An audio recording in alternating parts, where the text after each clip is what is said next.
Hey folks, it's Harry from Teaching BBQ again. It's back on the road again on Southwest Airlines. We're heading to Chicago today. We're going to be teaching at the Weber Masterclass, so please come along and join me for the ride.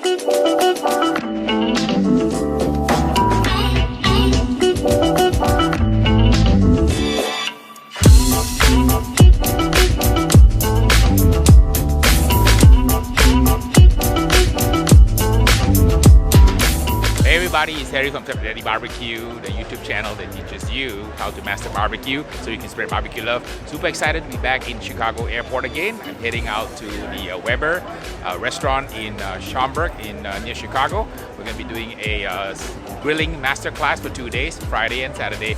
And I'm going to be doing some brisket lessons, and I'm going to prepare with Diana Clark from Certified Angus. So we're going to have a lot of people there. We're going to have great fun. Come along for the ride and watch what happens at a Weber Masterclass.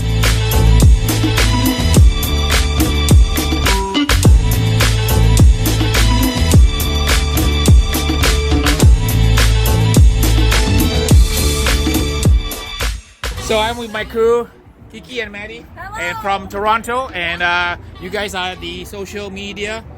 We're team social media. Yeah, we're going to be team social media, yes. Okay, all right, and what are we going to be doing tonight? We're going to be making the best brisket, and it's going to kick some butt. We're taking home that barbecue belt. Okay? That belt's going to Canada. That belt is going to Canada. I love the enthusiasm, so.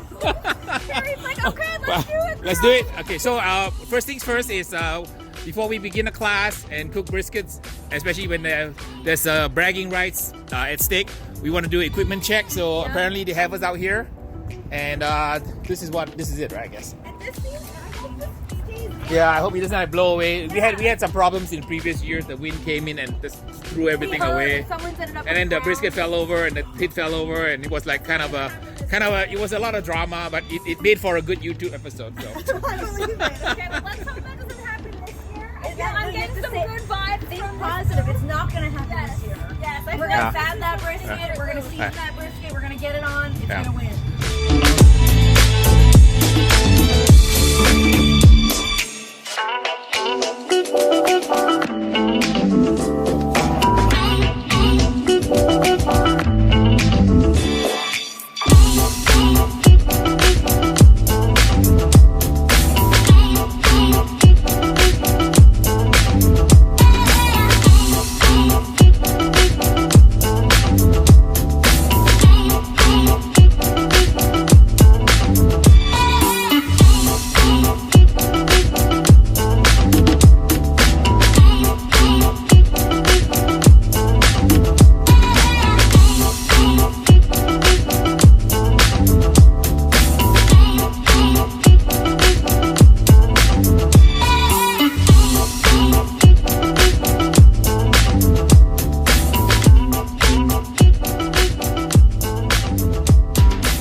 All right, so Ariel, right? Ariel's gonna put 2 chunks of wood, and everybody watch. He's gonna put the flat over the wood, arrange it so that it's nice and smooth. Give it a nice seat. Okay, why do we put 2 chunks of wood? This is the black belt trick, right? Yeah. If you don't put wood underneath your brisket will cook flat. There are puddles on the brisket. Anywhere you have a puddle, there's no bark. Okay, so here's another black belt trick. So if the hole is on that side open, this must always be opposite. Okay.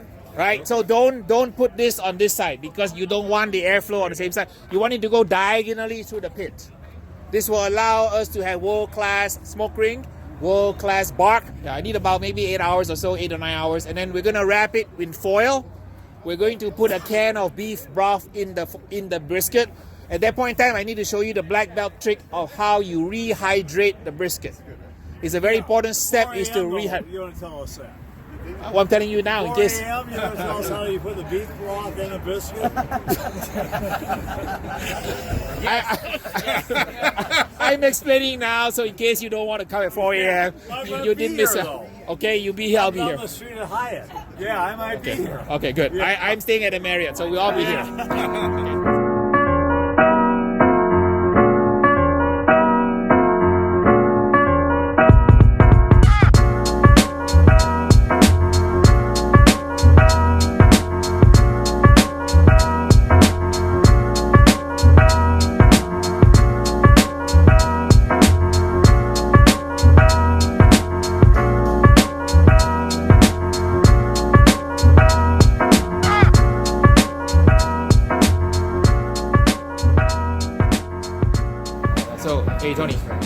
my viewers always ask me, why do pitmasters use parquet? Why don't we just use butter? Are we too cheap? Too lazy? What's the reason? Tell them your reason here. It's easier to use. I've used butter before, but then you're trying to cut it into cubes and get it all even on there, but it's just easy to apply and it works. Why do we use parquet, not the other one? I can't believe it's not butter. Why? Because I can find parquet. So if you have both, which would you prefer? Probably parquet, because that's what I've always used.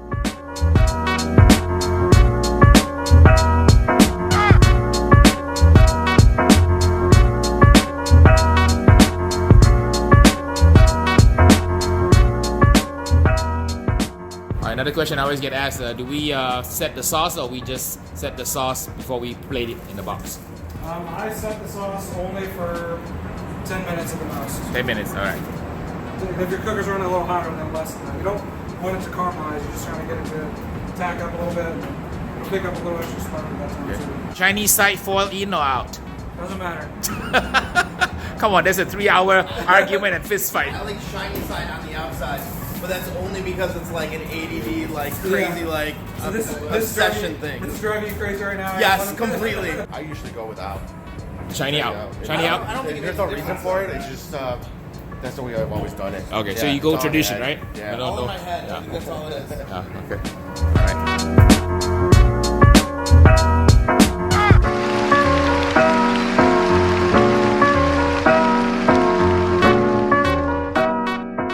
So the money muscle is this muscle here.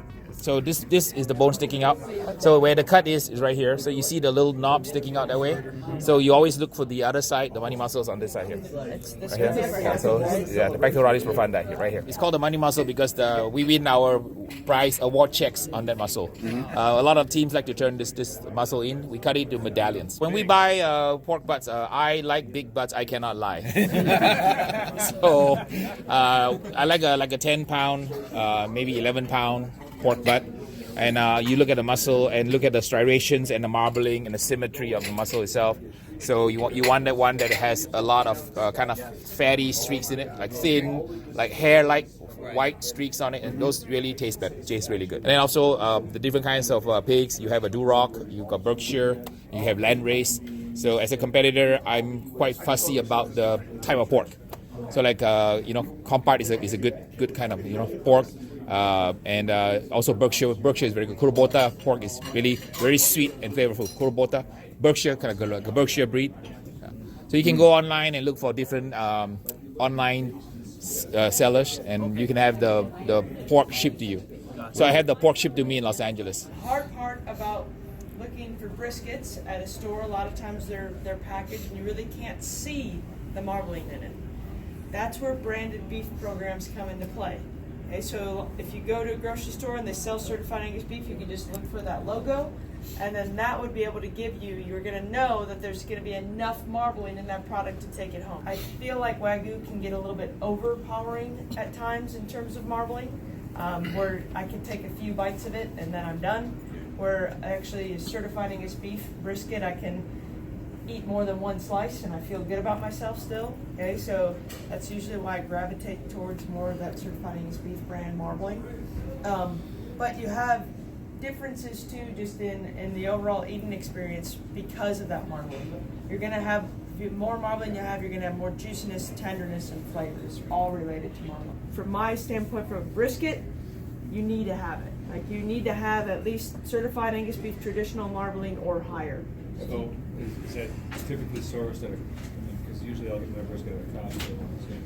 So Costco does have, you have to search for certified Angus beef logo, but they usually will have, I think they do require choice or higher. So the hard part about brisket is you can't really tell the marbling too much from the package. It's very challenging. In the Midwest, it's a challenge to find these ones. Meyer in the Midwest does carry certified Angus beef, and they traditionally will have briskets in there. If they don't have it in the store, you can easily ask for them to have it, and they'll be able to bring it in.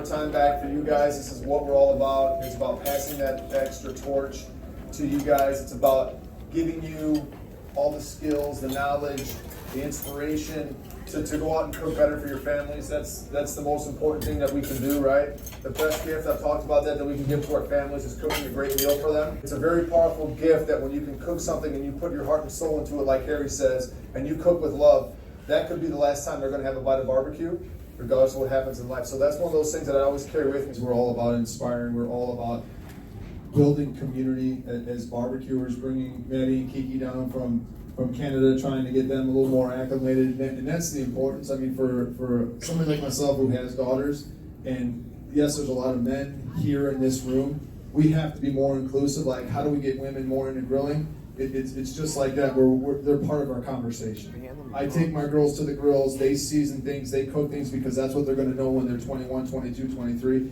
They need people like Maddie and Kiki to look up to as role models in barbecue, and I think that's important. Just like Harry, his girlfriend Donna is a pitmaster, grand champion judge. I'm a prodigy of Harry. He's the original Yoda. He's the person I've always looked up to. His philosophical approach to barbecue, food, people, community is all what I'm about, what I want to be about. That's what Dustin's about. That's what this panel is about. It's all about giving back and the importance of community. And there's not a better person in the history probably of this world that does it better than Harry Soo, the original Yoda. And I'm always proud to be in the presence of him because of what he brings. When we get this class together, it's kind of like getting the band back together. I get to see Mark like too much sometimes.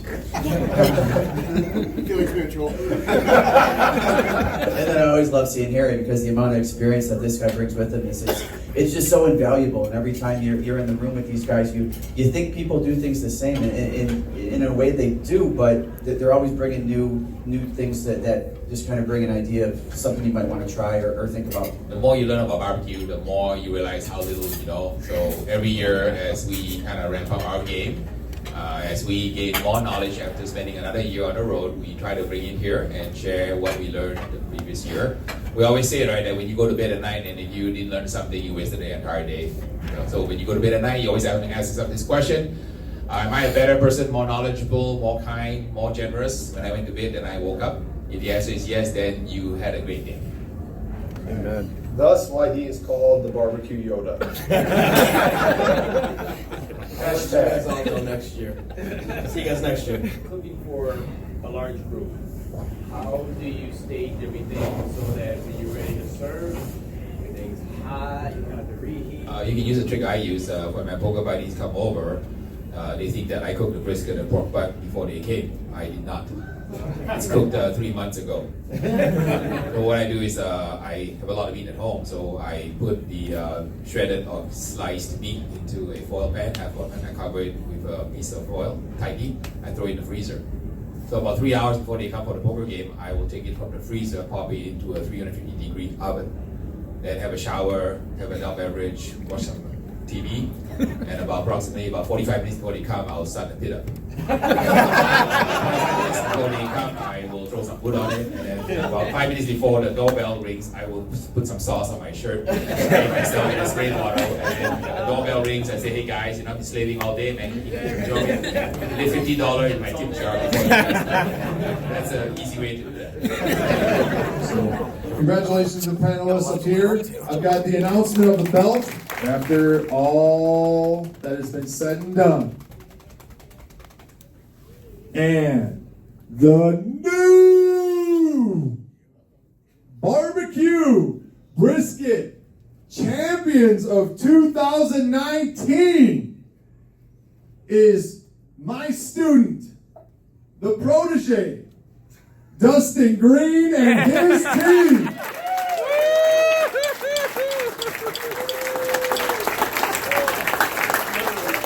And the funny part about this is we're all critical of ourselves as we go through this process and as we go on a journey of finding our own brisket. And I tried every group's brisket as we were slicing them, and I got my own opinions, and I appreciate all yours.